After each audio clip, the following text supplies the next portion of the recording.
प्यारे दर्शक मित्रों नमस्कार। मैं आचार्य आलोक उपाध्याय आप सभी का हार्दिक स्वागत और अभिनंदन करता हूं। आज के इस वीडियो के कार्यक्रम में मैं आप लोगों को ज्योतिष की सामान्य जानकारी देना चाहता हूं। मैं चाहता हूं कि आप सभी लोग ज्योतिष की उस सामान्य जानकारी से अवगत रहें जो कि एक आम आदमी, एक सामान्य आदमी को जानना चाहिए।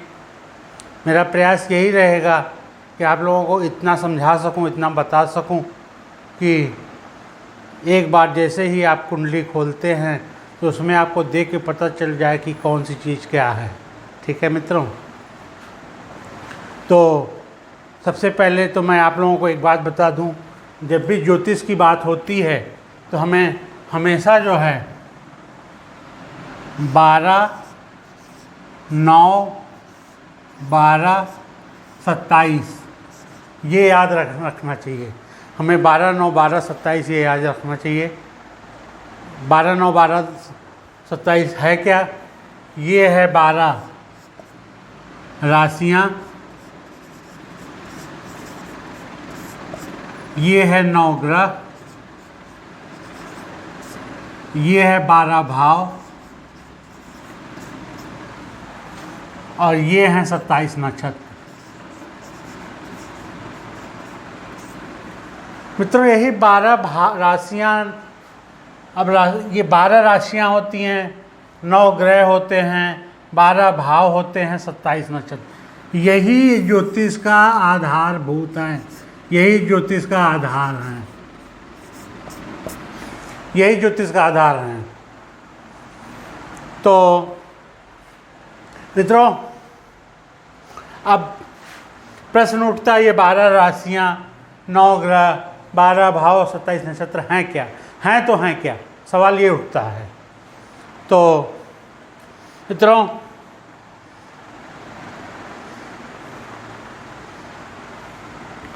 ज्योतिष में 12 भाव, 12 राशियाँ इसलिए होती हैं कि जो पूरा हमारा ब्रह्मांड है, जो हमारा पूरा ब्रह्मांड है, इसको हमारे ऋषियों मुनियों ने एक गोलाकार वृत्त के रूप में संकल्पना की इसकी, कि हमारा ये पूरा ब्रह्मांड है ये एक गोलाकार वृत्ति, गोलाकार पथ है। और इस गोलाकार पथ को हमारे ऋषियों मुनियों ने वृत्तीय आकार दिया। क्या दिया? वृत्तीय आकार। वृत्तीय आकार माना कि एक वृत्त के रूप में ग्रह उस पर चक्कर लगा रहे हैं और जो राशियां हैं वो एक एक क्रम से एक एक राशियां उदय हो रही हैं। मित्रों जब भी वृत्तीय बात होती है, जब गोलाकार पथ को वृत्तीय पथ के रूप में स्वीकार किया गया, ऋषियों मुनियों ने स्वीकार किया, तो मित्रों वृत्ति कहते ही क्या होता है? वृत्त में, वृत्त अगर हम ऐसे खींच दें तो ये कितने डिग्री का होता है? 360 डिग्री का। ये कितने डिग्री का होता है? 360 डिग्री का। अब 360 डिग्री को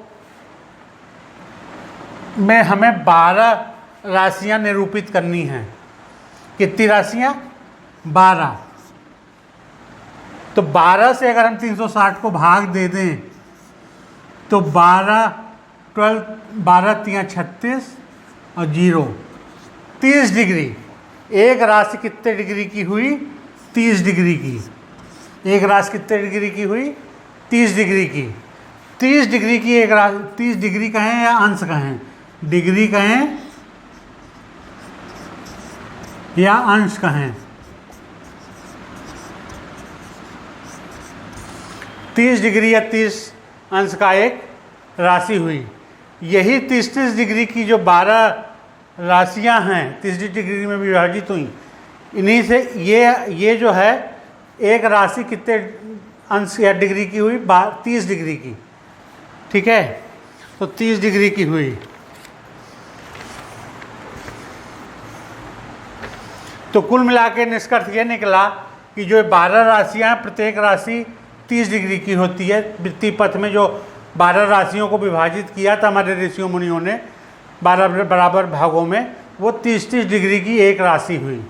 अब सूर्यदेव, जो हमारे सूर्यदेव हैं, सूर्य देव, सूर्य भगवान या सूर्य जो भी कहिए, सन, वो पूरे साल में 12 राशियों का चक्कर लगा लेते हैं। कैसे लगाते हैं? अब प्रश्न उठेगा कैसे लगाते हैं? 12 राशियों का चक्कर अगर लगाते हैं तो कैसे लगाते हैं? तो वो इस प्रकार लगाते हैं कि एक राशि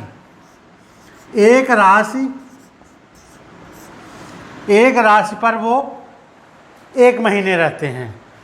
पूरे साल में 12 महीने होते हैं, तो 12 महीने में वो 12 राशियों का भ्रमण कर लेते हैं सूर्यदेव। इस प्रकार से 12 राशियों पे 12 माह में जब उन्होंने चक्कर लगाया तो 1 वर्ष में वो 12 राशियों का चक्कर लगा के फिर जिस राशि से उन्होंने शुरुआत की थी उसी राशि पर वो आ जाते हैं। ठीक है। अब ये जो 12 राशियां हैं, ये 12 राशियों में ग्रहों की स्थिति क्या है, किस राशि में कौन सा ग्रह है। अब ग्रह भी मैं भी आपको समझाऊंगा कैसे ग्रह क्यों 9 ही होते हैं। तो 12 राशियां जो हैं इनमें ग्रहों की स्थिति ही ज्योतिष का मूल आधार है। अब वो अभी आगे चल के जब मैं आपको बताऊंगा कि जो है कुंडली कैसे निरूपित किया जाता है, कुंडली का निरूपण कैसे होता है, उसमें आपको पता चलेगा कि किस तरीके से ग्रह राशियों में आते हैं। अब इन 12 राशियों का नाम क्या है?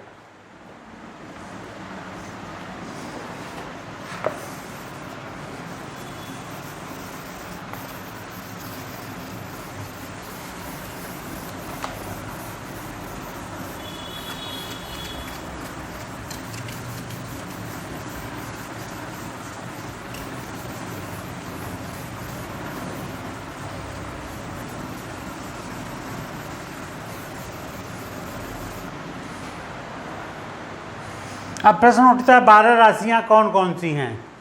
तो पहली राशि है मेष,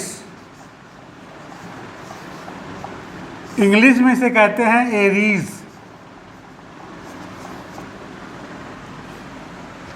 दूसरी राशि है वृषभ, इंग्लिश में से कहते हैं टॉरस। तीसरी राशि है मिथुन, इंग्लिश में से कहते हैं जेमिनाई। चौथी राशि है कर्क, इंग्लिश में से कहते हैं कैंसर। पांचवी राशि है सिंह, इंग्लिश में से कहते हैं लियो। छठवीं राशि है कन्या, इंग्लिश में से कहते हैं वर्गो। ठीक है, ये समझ में आ रहा है। ये राशियां आपको यहाँ एक देखिए, शुरुआत में आप लोग को दिक्कत हो सकती है। एक बार आपको 12 राशि 9 ग्रहों के नाम याद हो गए तो फिर तो टिप्स पे आपको 12 आगे चल के मैं बताऊँगा 27 नक्षत्र जो मैंने 12 9 12 27 बताया था, उसमें 12 राशियाँ 9 ग्रह 12 भाव और 27 नक्षत्र, यही टोटल मित्रों खेल है। ज्योतिष का पूरा खेल ही इसी पे निर्भर है। अगर ये आप समझ गए तो फिर समझिए सब कुछ आप समझ गए। कन्या, 7वां नंबर है तुला, इंग्लिश में से कहते हैं लिब्रा। 8वां नंबर है वृश्चिक,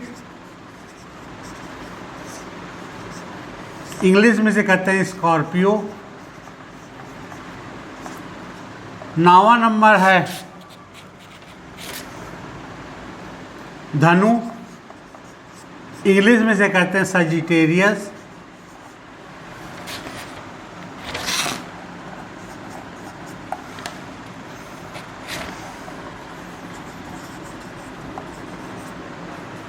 10वां नंबर है मकर, इंग्लिश में से कहते हैं कैप्रिकॉर्न। 11वां नंबर है कुंभ, इंग्लिश में से कहते हैं एक्वेरियस। और 12वां नंबर है मीन, जिसे इंग्लिश में कहते हैं पाइसेस। ये 12 राशियां हैं मित्रों, ये कुल 12 राशियां हैं। मेष, वृषभ, मिथुन, कर्क, सिंह, कन्या, तुला, वृश्चिक, धनु, मकर, कुंभ, मीन। ये 12 राशियां हैं। एरीज की संकल्पना भेड़ के रूप में की गई। एरीज की संकल्पना किसके रूप में की गई? भेड़। ये भेड़ का जैसा आकाश में जब देखा हमारे ऋषियों मुनियों ने, तो इसकी संकल्पना उन्होंने भेड़ के रूप में की। दूसरी बैल के रूप में, वृषभ को, वृषभ मतलब बैल, बैल।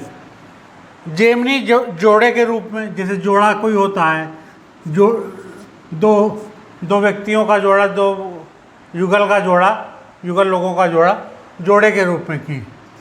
इसका केकड़ा,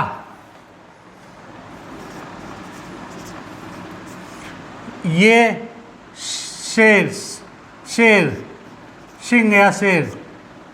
कन्या, लड़की जैसी।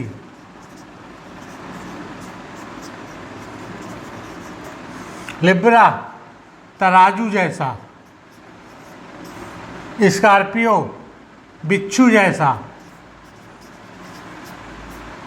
सजिटेरियस, एक घोड़े जैसा आदमी, जिसका ऊपरी हिस्सा आदमी और निचला हिस्सा घोड़े जैसा, हाथ में धनुष लिए हुए। तो ये धनुष,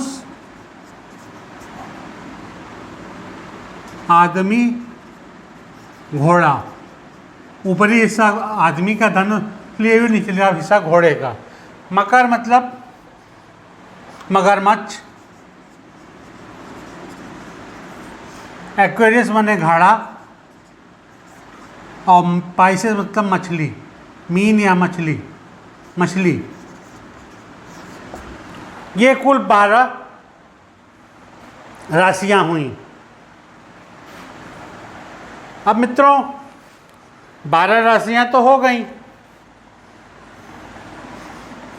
अब प्रश्न उठता है 9, अब आपको याद करना, तो कैसे आप याद करेंगे? मेष, वृषभ, चार में याद कीजिए। मेष, वृषभ, मिथुन, कर्क। मेष, वृषभ, मिथुन, कर्क, 4 हो गई। सिंह, कन्या, तुला, वृश्चिक। सिंह, कन्या, तुला, वृश्चिक, 2 हो गया। तीसरा हो गया धनु, मकर, कुंभ, मीन। धनु, मकर, कुंभ, मीन। ये 4 के हिस्से में आप अगर याद करेंगे तो आपको याद हो जाएगा।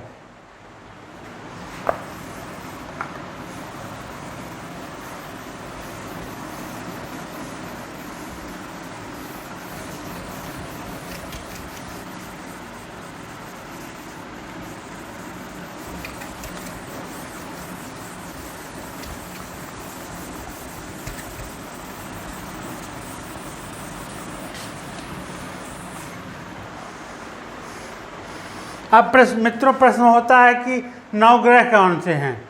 अब 9 ग्रह की बात आती है, आखिर 9 ग्रह ही क्यों होते हैं? तो ये बताने से पहले आपको 9 ग्रहों का नाम बता देता हूँ। इससे पहले कि मैं ये बताऊँ कि 9 ग्रह ही क्यों होते हैं, उसके पहले 9 ग्रह मैं बता दूँ। पहला ग्रह होता है सूर्यदेव।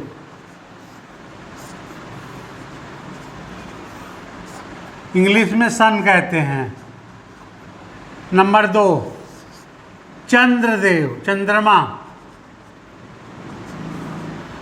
चंद्रदेव, मून कहते हैं इंग्लिश में। नंबर 3 मंगलदेव, इंग्लिश में कहते हैं मार्स। चौथा बुध देव, इंग्लिश में कहते हैं मरकरी।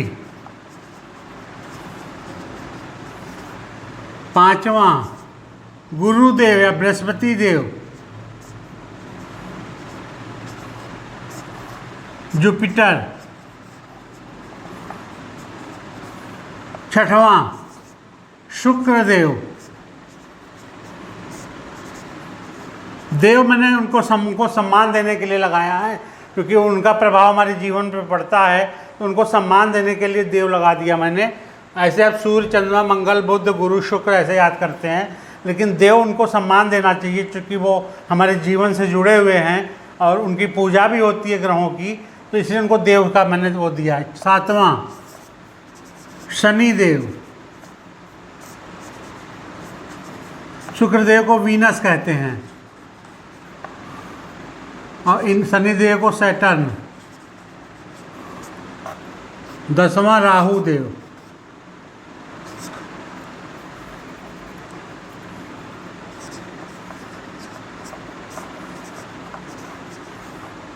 सॉरी 8वां, 8वां राहु देव, इंग्लिश में राहु ही कहते हैं, और 9वां है केतु देव।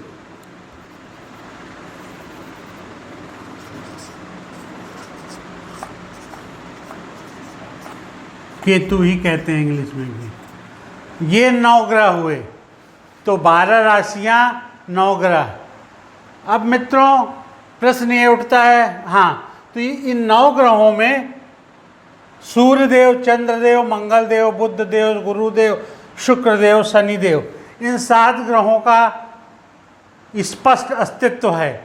ये स्पष्ट रूप से इनको ग्रह माना गया। ये 2 जो ग्रह हैं राहु देव और केतु देव, इनको छाया ग्रह माना गया।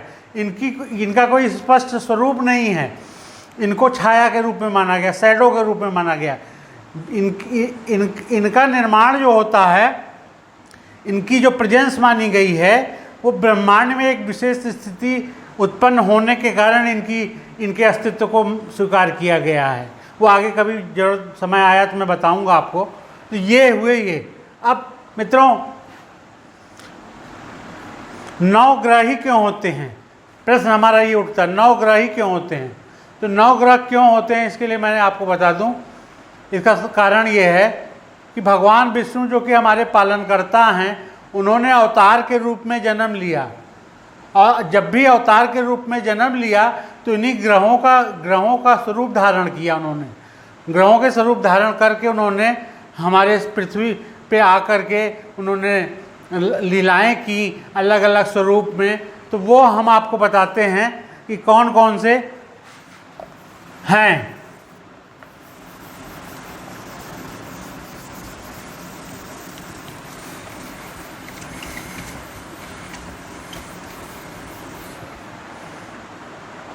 देखिए सूर्यदेव, जो सूर्य भगवान हैं, सूर्य जो है वो राम जी के अवतार के रूप में हैं। राम जी ने सूर्यदेव का अवतार लिया। चंद्र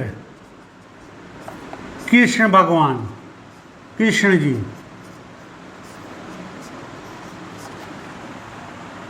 मंगल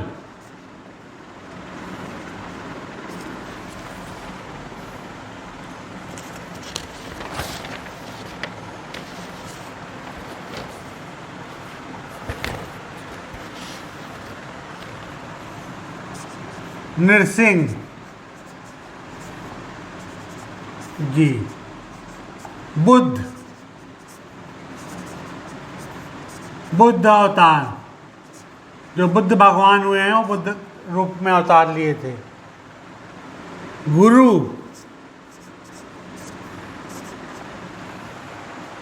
वामन अवतार।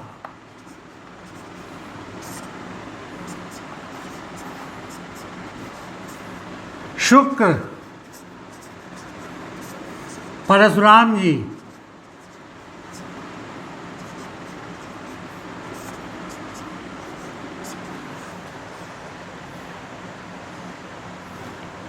शनि कच्छप कछुए के रूप में, कछुए के रूप में उन्होंने अवतार लिया। राहु देव जो है वो वराह अवतार या सूकर, और राष्ट्र में केतु देव जो हुए हैं वो मत्स्य यानी मछली। ये 9 अवतार हुए हैं। इन्हीं 9 अवतारों के रूप में भगवान विष्णु ने जन्म लिया इन 9 ग्रहों का। अब प्रश्न उठता, ये तो आपका क्यों 9 ग्रह होते हैं, इसका कारण मैंने बता दिया। ये 9 अवतार हुए हैं, इसी 9 अवतार के रूप में 9 ग्रहों का निरूपण किया गया है और स्वरूप भगवान ने धारण किए, से 9 ग्रह होते हैं। तो अब आप लोगों ने ये जान लिया कि 12 राशियां होती हैं, 9 ग्रह होते हैं। ये 12 राशियां, 9 ग्रह पहला स्टेप है ज्योतिष के आधार का। अब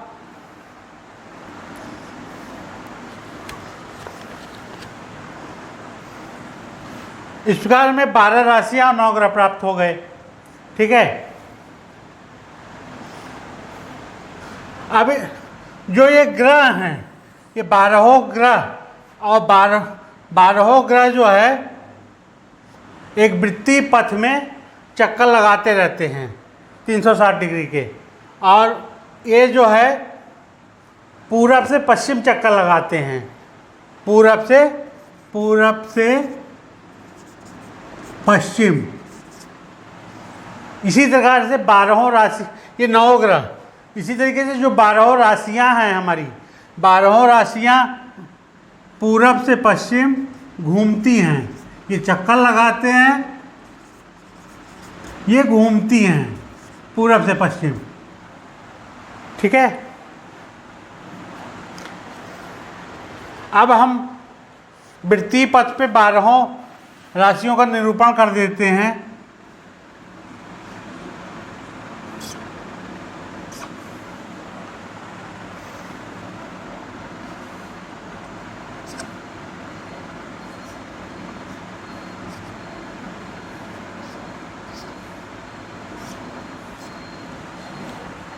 एक, 2, 3, 4, 5, 6, 7, 8, 9, 10, 11, 12। ये हुआ मेष, ये हुआ वृषभ, ये हुआ मिथुन, ये हुआ कर्क, सिंह, कन्या, तुला, वृश्चिक, धनु, मकर, कुंभ, मीन। ये टोटल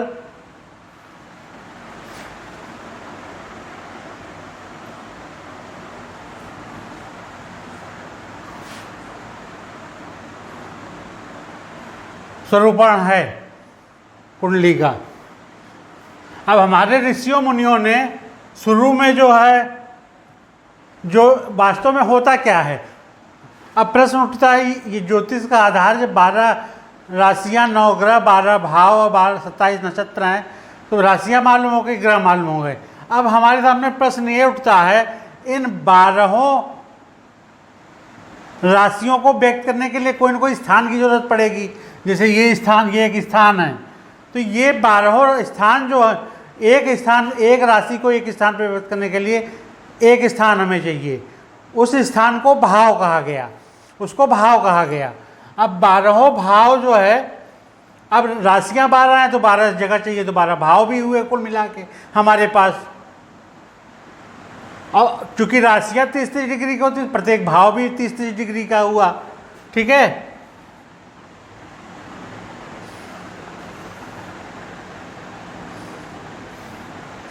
तो हमारे ऋषियों मुनियों ने इसी आकाश के जो नक्शा है, जो 12 राशियां व्यक्त की गई हैं, इन्हीं को कुंडली के रूप में व्यक्त किया। और तो शुरू में जो कुंडली बनाते थे हमारे ऋषि मुनि, वो गोलाकार पथ पे गोलाकार बनाते थे, और कैलकुलेशन जो होती थी वो क्लॉकवाइज होती थी। आजकल के डेट में जो उत्तर भारत में प्रचलित कुंडली है वो स्क्वायर फॉर्म में होती है, वर्ग के फॉर्म में होती है, और जो गणनाएं की जाती हैं वो एंटी क्लॉकवाइज की जाती हैं। ऋषि मुनि क्लॉकवाइज करते थे, हम लोग आजकल उत्तर भारत में एंटी क्लॉकवाइज करते हैं। अभी मैं बताऊंगा कि आगे चल के कि जो है भारत में अलग अलग हिस्सों में कौन कौन सी किस किस तरह से निरूपण होता है कुंडलियों का। तो ये इस तरह से। तो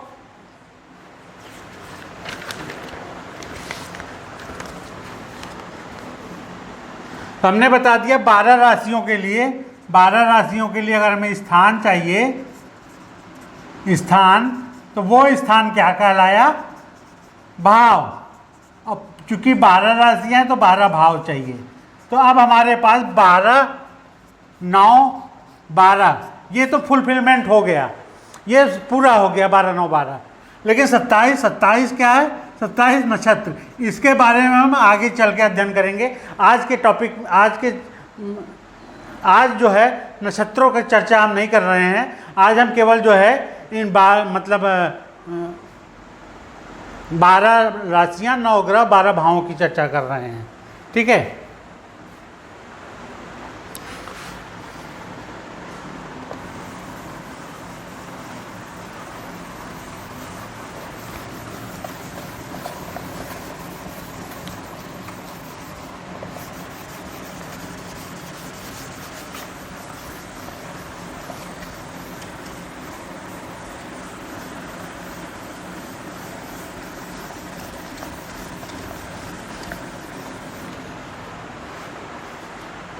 ठीक है। अब हमने आपको बताया ग्रह पूरब से पश्चिम चक्कर लगाते हैं और राशियां पूरब से पश्चिम घूमती है। और पृथ्वी हमारी जो है, पृथ्वी जो है हमारी अपनी धुरी पे पश्चिम से पूरब की ओर घूमती है। तो अब अगर हम ये कहें ये पूरब है और ये पश्चिम है, ठीक है,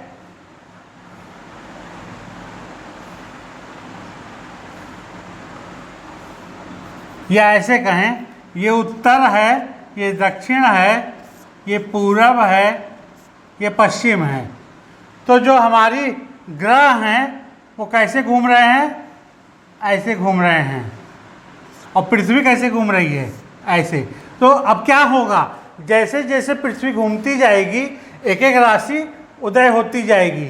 तो जो हम ये कहते हैं पूर्वी क्षितिज पर जब जो ग्रह उदीयमान होता है, जो निकलता हुआ रहता है पृथ्वी से, जब आप पैदा हुए उसमें पृथ्वी के सामने जो पृथ्वी जब मूव कर रही थी तो उस समय आकाश में पूर्वी क्षितिज पर, पूर्वी क्षितिज मतलब जो पूरब से मूव करते हुए पश्चिम आ रही थी, पृथ्वी पश्चिम से पूरब जा रही थी, उस समय जो राशि दिखती है आकाश में वो आपका क्या कहलाती है? उसे कहते हैं लगन। लगन, लग्न भाव। अभी उसे कहते हैं लग्न। अभी मैं बताऊंगा लग्न क्या होता है। उसे कहते हैं लग्न। ठीक है। तो ये तो रहा कि पूरब से पश्चिम पृथ्वी हमारी पूरब से पश्चिम हमारे जो है वो ग्रह और राशियां, और पश्चिम से पूरब पृथ्वी। तो पृथ्वी जैसे जैसे घूम एक एक, तो 24 घंटे में 24 राशियां एक एक करके उदित होती हैं। एक 24 घंटे बाद फिर वही राशि उदित होती है आपके पूर्वी क्षितिज में। पूर्वी क्षितिज से मतलब है जो घूमते हुए पृथ्वी से जो राशि मिल रही है, पहली राशि, आप जब पैदा हुए उस समय कौन सी राशि आपके पूर्वी क्षितिज पे थी, उस समय कौन सी उदय हो रही थी, पृथ्वी से मिल रही थी, वो राशि आपकी लग्न कहलाती है। चलिए, अब कुंडली है क्या वास्तव में? जो कुंडली की बात हम लोग करते हैं, जो ये वृत्ति पथ पे जो राशियों का निरूपण और ग्रहों का निरूपण हुआ, फिर भाव की भी चर्चा हो गई। ये जो 12 भाव, 12 राशियां, 9 ग्रह, 12 भाव हैं, इनका निरूपण करने के लिए जो आकाश का में जो जब आप पैदा हुए, जब आप जन्म लिए, उस समय आकाश में क्या स्थिति थी ग्रहों की, किस राशि में कौन सा ग्रह चक्कर लगा रहा था। और जैसे हम अगर हम ये कहते, मान लीजिए अभी हम कहते हैं मेष राशि में सूर्यदेव हैं, यानी इस समय चक्कर लगाते हुए सूर्यदेव मेष राशि में उपस्थित हैं। इसका ये मतलब हुआ जब इस समय आकाश में चक्कर लगाते हुए, इस समय जब हमारा जन्म हुआ है, अगर इस समय जन्म हुआ, इस समय मेष राशि में सूर्यदेव हैं, इसका मतलब ये हुआ कि जब मैंने जन्म लिया उस समय मेष राशि में सूर्यदेव चक्कर लगा रहे थे। ठीक है। और मेष राशि उस समय उदित थी सूर्यदेव के लिए। अच्छा, ठीक है। तो 12 जो हमारे जन्म के समय 12 राशियों और 9 ग्रहों का जो निरूपण होता है, जो व्यक्त होता है, जो दिख रहा होता है, 12 राशियाँ जिस तरह से दिख रही होती हैं आकाश में और 9 ग्रह, उसका जो उस समय जो निरूपण है, उसका जो अभिव्यक्ति है, वो आकाश का नक्शा है। और वो आकाश का नक्शा ही आपकी जन्म कुंडली है। आपकी जन्म कुंडली क्या हुई? जब आपने जन्म लिया उस समय जो आकाश में ग्रहों की स्थिति, राशियों की स्थिति थी, जिस राशि में आपकी जिस राशि में आपका ग्रह चक्कर लगा रहा था, और जो राशियां आपकी जिस राशि में जो ग्रह चक्कर लगा रहा था, वो राशियां किस भाव में थी, वो राशियां किस भाव में थी, वो अभिव्यक्ति आकाश के नक्शे की अभिव्यक्ति है। और वो आकाश का नक्शा ही आपकी कुंडली है। चलिए,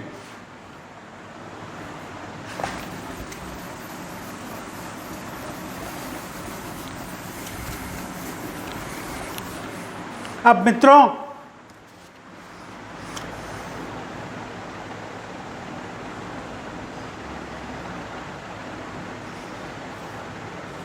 तो वास्तव में क्या निकल के आया?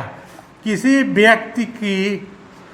व्यक्ति का उस विशेष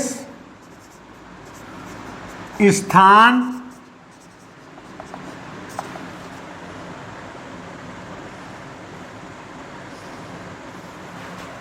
किसी व्यक्ति का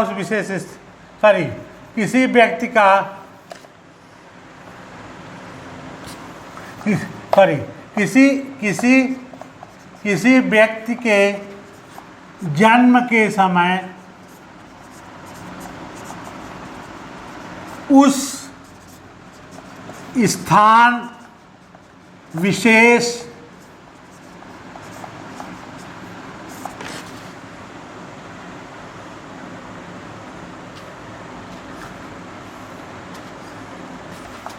के लिए जो आकाश का नक्शा है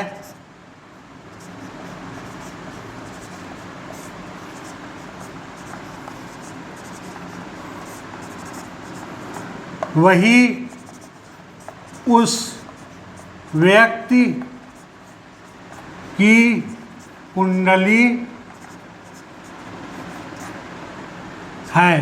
होती है।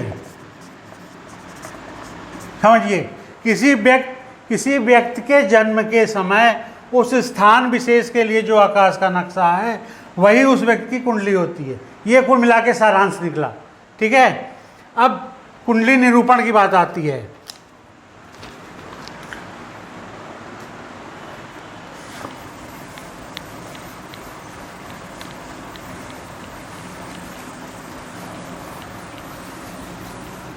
तो देखिए, जो उत्तर भारत है, कुंडली निरूपण या जन्म कुंडली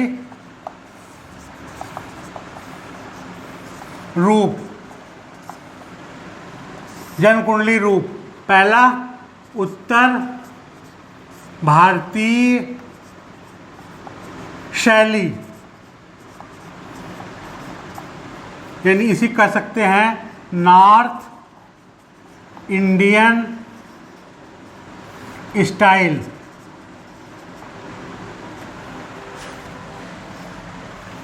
ये क्या है?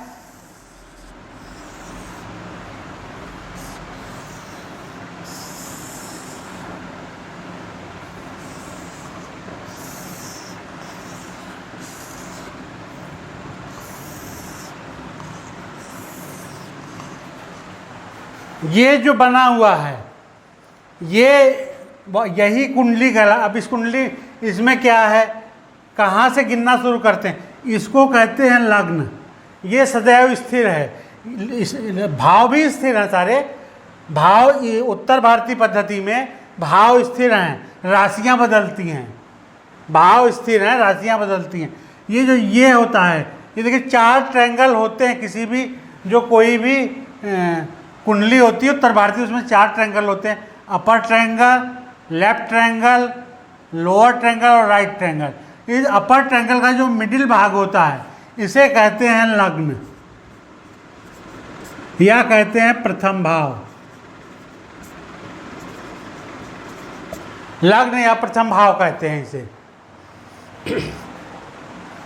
यहीं से गिनना शुरू। अब मान लीजिए यहाँ पे 9 लिखा है, तो यहीं से एंटी क्लॉकवाइज राशियाँ डाल अलॉट करना शुरू करेंगे, असाइन करना शुरू करेंगे, अभिव्यक्त करना शुरू करेंगे। 9, 10, 11, 12, 1, 2, 12 तक ही जाता। 12 राशियाँ हैं तो 12 तक ही मैक्सिमम जाएगा। 12 के बाद 1, 2, 3 शुरू हो जाएगा। 2, 3, 4, 5, 6, 7 और 8, ये 12 राशियों का ये जो स्थान जहाँ पे राशियाँ व्यक्त हो रही हैं, ये भाव है, ये राशियाँ हैं। और इन्हीं में अलग अलग स्थानों पे जब आप पैदा हुए होंगे, ये मान लीजिए किसी का जब वो पैदा हुआ तो पूर्वी क्षितिज में धनु राशि उदित हो रही थी। 9वां नंबर किसका है? धनु का है। 9वां नंबर किसका है? धनु का है। तो धनु उदय हो रही थी। अब अलग अलग स्थानों पे अलग अलग ग्रहों की स्थिति होगी, उसके अनुसार आपकी कुंडली बनेगी। ये तो था आपका उत्तर भारतीय पद्धति, ये तो उत्तर भारत में प्रचलित है।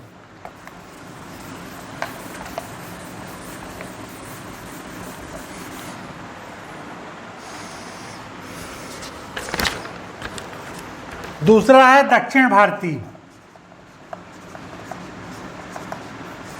दक्षिण भारत में कौन सी प्रचलित है वो देखिए।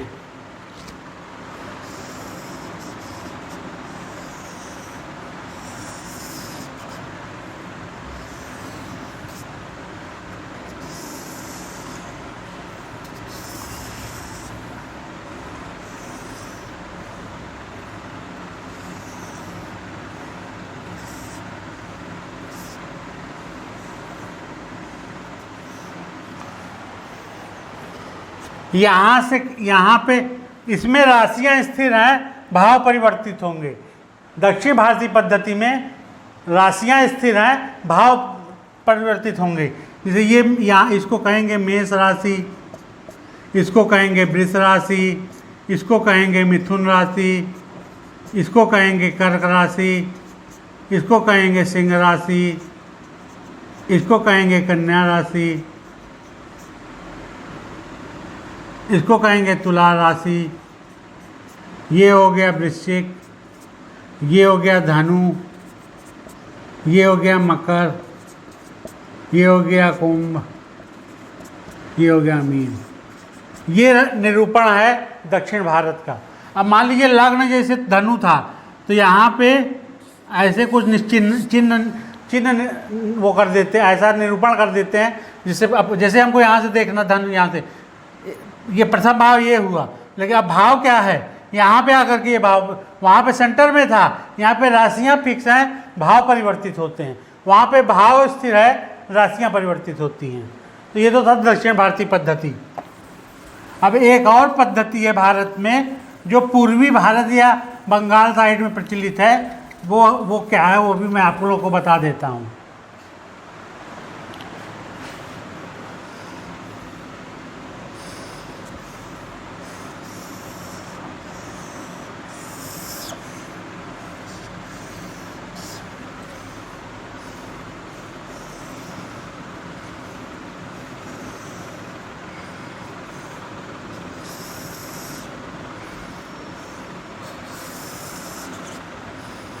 इनको ऐसे ऐसे ऐसे किनारे वालों को ऐसे ऐसे कर दीजिए। वहाँ आपने देखा होगा राशियाँ क्लॉकवाइज चल रही थी। मेष था, मिथुन, सिंह था, क्लॉकवाइज राशियाँ चल रही थी, जैसे कि हमारे ऋषियों मुनियों के ज़माने में चलती थी। तो दक्षिण भारत की पद्धति आज भी क्लॉकवाइज ही है, उसमें गणना जो है वो क्लॉकवाइज है दक्षिण भारत में। देखिए आपने मैंने बताया था, ऐसे देख लीजिए, यूँ देख लीजिए।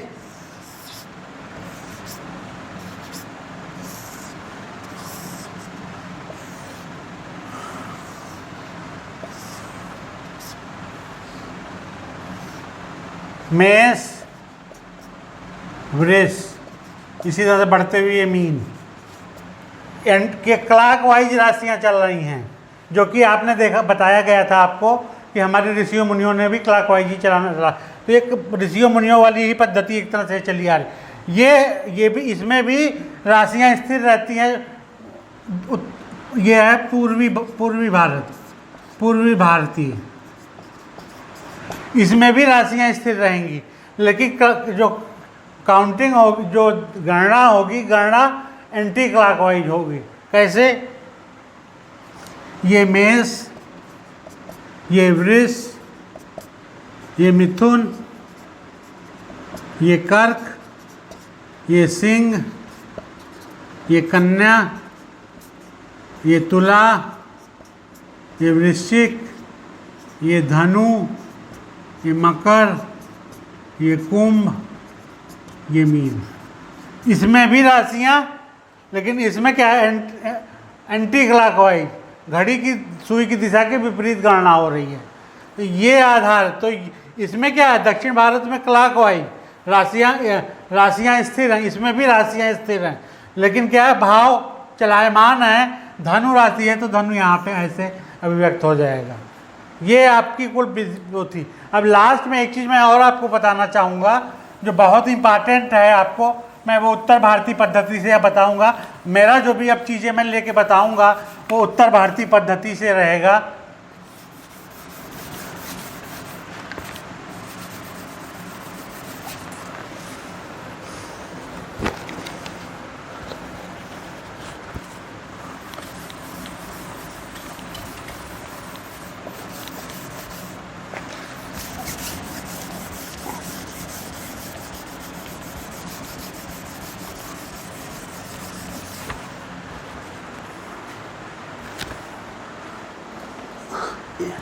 मैं आप लोगों को एक चीज़ बताना चाहता हूँ।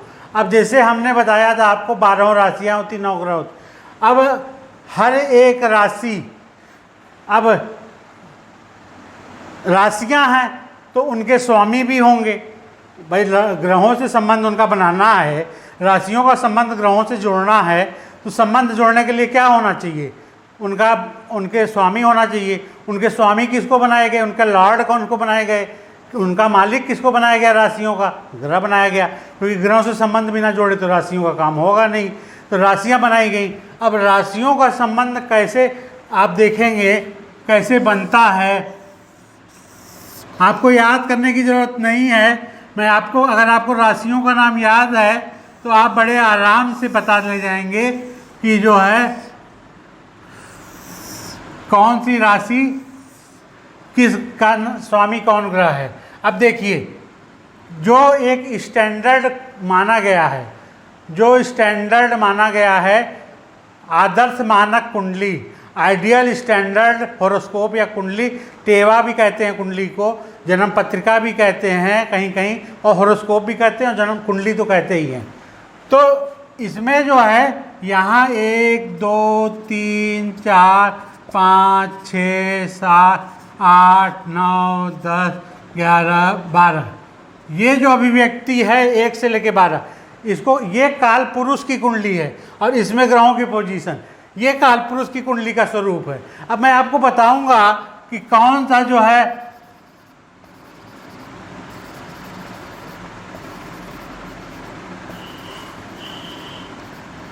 कैसे आप ग्रहों, किस राशि का कौन स्वामी है, उसे मैं रटने के बजाय आपको बड़े आसान शब्दों में बताऊंगा। आप लोग जानते हैं सूर्य से सबसे पास में कौन है? बुध।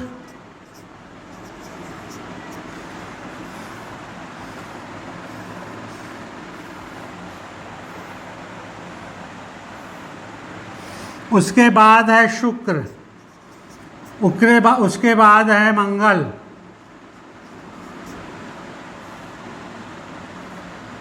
उसके बाद है आपका बृहस्पति, उसके बाद है शनि। ये आप ग्रहों की स्थिति जानते हैं। ये स्थिति है सबसे दूरी होने की। अब आपको आपने कालपुरुष की कुंडली में देखा 1 2 3 4 5, तो कालपुरुष कुंडली के हिसाब से इसको 4 लिख लीजिए, इसको 5 लिख लीजिए। अब एक एक संख्या बढ़ाते जाइए, इसको लिखिए 6, इसको लिखिए 3। तो ये क्या हो गया? सूर्य के सबसे पास कौन है? बुध। तो 3 नंबर और 6 नंबर की राशि का मालिक कौन हुआ? बुध। यानी मिथुन और कन्या का राशि कौन हुआ? बुध। अब इसके आगे इसको 1 नंबर बढ़ा दीजिए 7, इसको 1 घटा दीजिए, इधर घटाना है इधर बढ़ाना, ये 7 हुआ। 7 किसका है? शुक्र का। तो शुक्र किन किन का मालिक है? 2 और 7, यानी वृष और तुला, ये है मिथुन और कन्या का। शुक्र के बाद आप आगे बढ़िए, इसको लिखिए 8, इसको लिखिए 1। तो अब मंगल हो गया। मंगल किसका स्वामी है? 1 का और 8 का, यानी 1 और 8 का मतलब हो गया मेष और वृश्चिक।